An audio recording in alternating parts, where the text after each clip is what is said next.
ہوں آپ کا ہوسٹ محمد عثمان اور آپ دیکھ رہے ہیں بیٹھک سجنا کی۔ جیسا کہ آپ سے وعدہ کیا ہوا تھا لاسٹ ایپیسوڈ میں کہ انشاءاللہ 10 محرم کے دن لطیف رضا صاحب سے ہم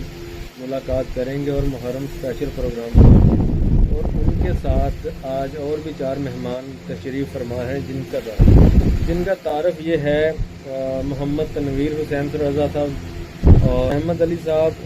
چودھری رضوان صاحب، تنویر حسین رضا صاحب، مرزا احمد علی صاحب، چودھری رضوان صاحب، اور میں مائک دینے جا رہا ہوں مرزا احمد علی صاحب کو جو کویشچن کر۔ جی سر، میرا سوال یہ ہے کہ حضرت امام حسین رضی اللہ تعالیٰ عنہ کی شہادت کے حوالے سے، فیصلہ شہادت کے حوالے سے، اس کے پیچھے کیا حقیقت تھی؟ بسم اللہ الرحمن الرحیم۔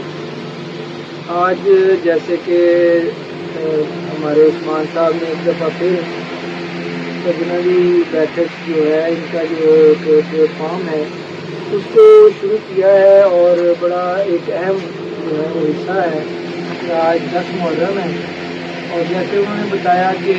تنویر حسین رضا صاحب، مرزا احمد علی صاحب اور رضوان صاحب اور محمد علی صاحب، یہ دوست آج کی ہماری بیٹھک کے اندر شامل ہیں۔ جیسے کہ سامعین آپ جانتے ہیں کہ یہ پروگرام جو ہے نا، یہ دوستوں کے ساتھ جو ہے نا وہ مل بیٹھنے کا ایک بہانہ ہوتا ہے، جس کے اندر دوست جو ہے وہ ایک گفتگو کے لیے سوال پوچھ لیتے ہیں، اور ہماری یہ کوشش ہوتی ہے کہ ہمارا یہ مطمع نظر ہوتا ہے کہ شاید کہ تیرے دل میں اتر جائے یہ میری بات۔ یہ تو لازمی نہیں ہے کہ نیت جگانا ہوتا ہے، یہ ہوتا ہے کہ اگلے بندے تک بھی یہ میسج جو ہے وہ پہنچ جائے۔ تو مرزا صاحب آپ نے جو ہے جو سوال پوچھا ہے نا آج کے موضوع کے حوالے سے، فلسفہ شہادت امام حسین رضی اللہ تعالیٰ عنہ، تو اس کے پیچھے اگر آپ دیکھیں نا تو کیونکہ حسین رضی اللہ تعالیٰ عنہ نے یہ جنگ جو تھی نا، یہ حق اور باطل کی جنگ تھی۔ یزید جو ہے وہ ہمیشہ سے باطل رہا ہے اور وہ باطل قوتوں کا نمائندہ تھا، اور امام حسین رضی اللہ تعالیٰ عنہ جو ہے وہ حق کے نمائندہ تھے، کیونکہ امام حسین رضی اللہ تعالیٰ عنہ کی پرورش میرے آقا نبی لجپال نے کی، اور وہ کبھی بھی کسی فاسق و فاجر کو اپنا خلیفہ، اپنا امام مان نہیں سکتے۔ اس لیے جب حقیقت جو ان کے ہاتھ سے گزر گئی، لیکن وہ اگر اس کا پیچھے اور چلے جائیں نا تو حضرت امام حسین رضی اللہ تعالیٰ جنگ کے لیے نہیں گئے تھے کہ وہ جنگ کرنے کے لیے گئے تھے، جنگ کرنے کے لیے گئے ہی نہیں تھے، کیونکہ اگر کوئی جنگ کرنے کے لیے جاتا تو 6 ماہ کا بچہ ساتھ نہیں لے کے جاتا۔ یہ تو صوفیوں نے ان کے ساتھ جو ہے وہ بے وفائی کی، انہیں خط بھیجے کہ آپ آئیں ہمارے پاس، ہم انشاءاللہ آپ کے جو ہے نا وہ ساتھ دیں گے، لیکن انہوں نے وہاں پہ جا کر یزید کے، شمر کے اور ابن زیاد کے مظالم دیکھ کر جو ہے نا وہ قوم جو ہے وہ پیچھے ہٹ گئی، جس کا رزلٹ جو ہے وہ کربلا کی سطح کے اندر نکلا۔ یزید جو ہے یہ بنو امیہ کا نمائندہ تھا، اور اگر آپ اور بھی تھوڑا سا پیچھے چلے جائیں نا تو بنو امیہ اور بنو قریش، میرے آقا نبی لجپال بنو قریش سے تعلق ہے۔ بنو امیہ جو ہے ان کے جو ہے آگے جتنا بھی آگے چلے جائیں گے حضرت عبدالمطلب سے لے کر آگے بنو قریش تک، اور آگے جا کر بنو امیہ اور بنو قریش جو ہے وہ ایک ہی ہیں، لیکن پیچھے سے قبائل بنتے چلے آ رہے ہیں۔ ان کی وجہ سے جو ہے نا ان کی پہلے آپس میں لڑائیاں تھیں، بالکل تھی، آپس میں لڑتے رہے، لیکن جب میرے آقا نبی لجپال نے نبوت کا اعلان کیا تو ابو سفیان آ گیا، یہ بنو امیہ کا نمائندہ تھا۔ اس نے، آپ نے تاریخ پڑھی ہوگی کہ اس نے نہیں مانا، بالکل نہیں مانا انہیں، اور جب بہت ساری جنگیں جو ہیں اس نے، ابو سفیان نے، جو کہ یزید کا دادا تھا، یزید کا دادا تھا یہ، اس نے جنگیں لڑی، لیکن جب فتح مکہ ہوا اور اس کی جو دادی تھی یزید کی، جس کو ہندا کہتے ہیں، اور اس نے جو ہے وہ حضرت حمزہ رضی اللہ تعالیٰ کا کلیجہ چبایا، یہ بڑا تاریخی واقعہ، ان کے کان کاٹے، ان کی آنکھیں نکالی، ان کا ہار بنا کر گلے میں ڈالا، اتنی ظالم تھی۔ تو یہ جو ہے وہ آقا نبی لجپال نے ان کے لیے فرمایا تھا کہ جب فتح مکہ میں وہ مسلمان ہو گئے نا تو میرے آقا نے فرمایا تھا کہ ہندا تو جب میرے سامنے آتی ہے نا تو مجھے میرا چاچا یاد آتا ہے، مجھے بہت دکھ ہوتا ہے، لہٰذا تو مسلمان ہو گئی، میرے سامنے نہیں آنا، میرے سامنے نہیں آنا۔ اس حوالے سے بھی ان کی جو ہے نا وہ پرانے معاملات چلے آ رہے تھے بنو امیہ کے، بنو قریش کے. اس جب آگے آگے چلتا گیا کام، تو پھر جو ہے نا وہ نبی پاک صلی اللہ علیہ وسلم نے ابو سفیان کی بیٹی جو ہے اس کے ساتھ شادی کی، ام حبیبہ کے ساتھ شادی کی.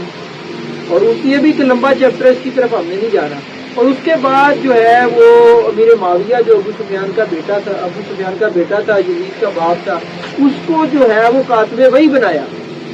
بڑا رتبہ دیا، یعنی کہ اس کو کاتب وحی بنا دیا، اس کو اپنے پاس بٹھانا شروع کر دیا. اور پھر جب وہ جو ہے نا وہ بڑا ذہین آدمی تھا، پھر جب چونکہ بنو ویسے پہلے آپ کو بتا چکا ہوں کہ بنو امیہ کی اور بنو قریش کی آپس میں جنگیں شروع سے چلتی آ رہی. اب یہ مسلمان ہو گئے اور انہوں نے جو ہے نا اپنے معاملات سارے ٹھیک کر لیے، لیکن ہو سکتا ہے کہ جو پرانی رجسٹریشن تھی وہ ختم نہیں ہوئی تھی، اس لیے یہ جو ہے نا واقعہ کربلا جو ہے وہ ہوا. اس کا فلسفہ جتنا بھی پیچھے آپ چلے جائیں نا، ایک بڑی طویل گفتگو اس کے اوپر ہو سکتی ہے کہ امام حسین رضی اللہ تعالیٰ عنہ کی شہادت جو ہے نا وہ کوئی عام چیز نہیں ہے. اگر حضرت امام حسین رضی اللہ تعالیٰ عنہ یزید کے ہاتھ میں بیعت کر لیتے نا، آج جو چند لوگ جو ہیں آج بھی جو حق کے اوپر ڈٹ جانے والے لوگ ہیں نا، تو وہ بھی نہ آپ کو نظر آتے. یہ صرف جو ہے امام حسین رضی اللہ تعالیٰ کی قربانی کا نتیجہ ہے، کیونکہ یزید جو ہے وہ فاسق و فاجر تھا. یزید نے بہت سارے مظالم کیے، اور آج کل فیس بک پہ آپ واٹس ایپ پہ آپ سوشل میڈیا پہ دیکھتے ہیں کہ بہت سارے لوگ جو ہیں وہ یزید کو حق بھی کہتے ہیں کہ جی وہ دو شہزادوں کی جنگ تھی، ادھر سے وہ یزید شہزادہ تھا، ادھر سے امام حسین شہزادے تھے، یہ تو اقتدار کی جنگ تھی. میں اکثر کہا کرتا ہوں کہ اگر آپ تھوڑا سا اور بھی دیکھیں نا کہ یزید کے مظالم یہ تو معافی کے لائق ہی نہیں ہے. اگر کوئی آدمی ایک منٹ کے لیے ان کو معاف بھی کر دے کہ یار یہ کوئی واقعہ کربلا جو ہے نا وہ دو شہزادوں کی جنگ کی کو روک دیا جائے، لیکن اس کے اتنے مظالم نے کہ اس نے خانہ کعبے کے اوپر بمباری کی ہے، اور جس کے رزلٹ کے اندر جو ہے نا جب اس نے بمباری کی تو خانہ کعبے کے اندر تبرکات پڑے ہوئے تھے. وہ تبرکات کے جو حضرت اسماعیل علیہ السلام کے لیے جو دمبا آیا تھا نا، اس کی کھال پڑی ہوئی تھی، اس کی ہڈیاں پڑی ہوئی تھی، جو تبرکات کے طور پہ جو ہے نا وہ خانہ کعبہ کے اندر انہوں نے رکھی ہوئی تھی، وہ ساری جل گئی. اس نے 3 دن کے لیے مسجد نبی میں اذان نہیں ہوئی، نماز نہیں ہوئی. لوگ کہتے ہیں کہ یار تاریخ کا مطالعہ تو کریں کہ 3 دن مسجد نبی میں نماز نہیں ہوئی، اور اس نے گھوڑے باندھے وہاں پہ جا کر. اور میں یہ سمجھتا ہوں، یہ میں کسی کو اس کے اوپر لازمی نہیں ہے کہ کوئی میرے ساتھ متفق ہو یا نہ ہو، میں حقیقت یہ بتا رہا ہوں کہ اگر تھوڑا سا پیچھے جائیں گے نا تو یہ جو معاملات بنو قریش اور بنو امیہ کے آ رہے ہیں اس کا رزلٹ تھا یہ آگے آگے ہونا ہی تھا. کیونکہ یزید ہو، اس کی ماں ہو، اور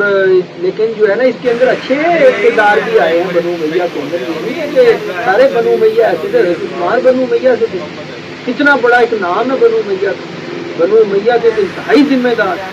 نبی پاک صلی اللہ علیہ وسلم کے تیسرے خلیفہ. اور بنو امیہ کے اندر اور بڑے نام آئے کہ جنہوں نے جو ہے وہ سب سے بڑی بات یہ کہ یزید کا بیٹا وہ بھی تو بنو امیہ سے تھا. اس نے یقین کریں کہ جب اس کو جو ہے نا وہ بلایا گیا مدینہ میں وہ آ گیا تو ان کو چھوڑنے کے لیے بھیجا یہ مستورات کو کہ آپ ان کو نا خیر عافیت کے ساتھ چھوڑ کے آؤ. تو انہوں نے کوڑے کی لگام جو ہے نا اونٹ کی لگام اس نے پکڑی ہوئی تھی یزید کے بیٹے نے. یہ جا نہیں رہا تھا، امام زین العابدین کو چھوڑنے کے لیے آیا، یہ جا نہیں رہا تھا واپس کہ میں ادھر آپ کے پاس ہی میں سہولت میں ہوں، میں ادھر ہی رہوں گا، میں اپنے باپ کی حکومت میں جانا ہی نہیں چاہتا. لیکن جب وہ واپس گیا تو ادھر یزید کو جو ہے نا وہ موت آ گئی، وہ مر گیا مردود. اب انہوں نے کہا کہ بندہ کس کو بنائے گی؟ انہوں نے کہا جی ولی یار اس کو بنا لو، اس کے بیٹے کو. اس نے یقین کریں کہ ٹھوکر ماری اس تخت کو. انہوں نے کہا کہ جس کے اوپر جو ہے وہ جو ہے ان کا جو اہل بیت کا خون جس کے اوپر لگا ہوا ہے اس میں تخت کو ٹانگ مارتا ہوں، میں ٹھوکر مارتا ہوں، میں رہنا نہیں چاہتا، میں بیٹھنا نہیں چاہتا. تو وہ تاریخ بتاتی ہے کہ وہ مجذوب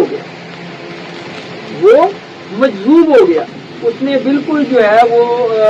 اس کے اوپر کوئی حکمرانی کے اوپر یا کوئی چیز لینے کے لیے بالکل وہ تیار نہیں تھا. وہ بھی ایک کردار ہے. اور جو ہے وہ اس کی جو نبی پاک صلی اللہ علیہ وسلم کی زوجہ تھی ام حبیبہ، اس کا بھی ایک کردار ہے، وہ بھی تو بنو امیہ سے تھی نا، لیکن اس کا بھی ایک بڑا پازیٹیو کردار ہے اگر ان پازیٹیو کرداروں کو آپ دیکھیں گے۔ لیکن یزید کا جو کردار ہے نا وہ انتہائی شرمناک ہے، انتہائی غلط ہے، اس کے اوپر جتنی بھی کنڈیمڈ جو ہے نا وہ کیا جائے اتنا ہی کم ہے۔ تو لہذا میں یہ مرزا صاحب آپ کی گفتگو کو جو ہے نا وہ بڑا اچھا آپ نے سوال کیا اس موضوع کے حوالے سے کہ جو امام حسین رضی اللہ تعالیٰ عنہ کی شہادت ہے نا جی، یہ امت مسلمہ کے لیے اور کوئی بھی غیر مسلم بھی ہو نا وہ بھی اس دن جو ہے نا وہ غمگین ہوتا ہے کہ یار یہ واقعہ نہیں ہونا چاہیے تھا، یہ انتہائی دردناک واقعہ ہے، انتہائی ظلم ہوا ہے، لوگوں جو ہے بچوں کے ساتھ ظلم ہوا ہے، زیادتی ہوئی ہے، ہم سب لوگ اس دکھ کے اندر جو ہے وہ شریک ہیں، کیونکہ یہ امام حسین رضی اللہ تعالیٰ عنہ کوئی ایسی شخصیت نہیں تھے بلکہ ان کے لیے تو میرے آقا نبی پال نے ان کو کندھوں پہ بٹھایا، ان کے ہونٹوں کو بوسے دیے، ان کو جو ہے پیار کیا، اور نبی پاک صلی اللہ علیہ وسلم کی جو ہے وہ جد سے جو ہے نا وہ عیسائی اور لوگ تاریخ کے اندر لکھا گیا ہے کہ اتنے خوبصورت تھے، اتنے خوبصورت تھے کہ جب یہ پانی پیتے تھے تو یہاں سے ان کی نظر آتا تھا، اتنے خوبصورت تھے، تو جہاں سے یہ گزر جاتے تھے امام حسین رضی اللہ تعالیٰ عنہ تو لوگوں کو پتہ چل جاتا تھا کہ یار ان سے خوشبو آتی تھی کہ کیونکہ یہ نبی پاک صلی اللہ علیہ وسلم کا بلڈ تھا کہ نبی پاک صلی اللہ علیہ وسلم کے جو ہے نا وہ آتے تھے تو لوگ دیکھتے تھے کہ جیسے حسین گزر کے گیا۔ اللہ تعالیٰ آپ کو بھی اس کا اجر عطا فرمائے، اور یہ بڑی خوبصورت جو ہے نا وہ آپ نے اس گفتگو کے اندر حصہ ملا ہے۔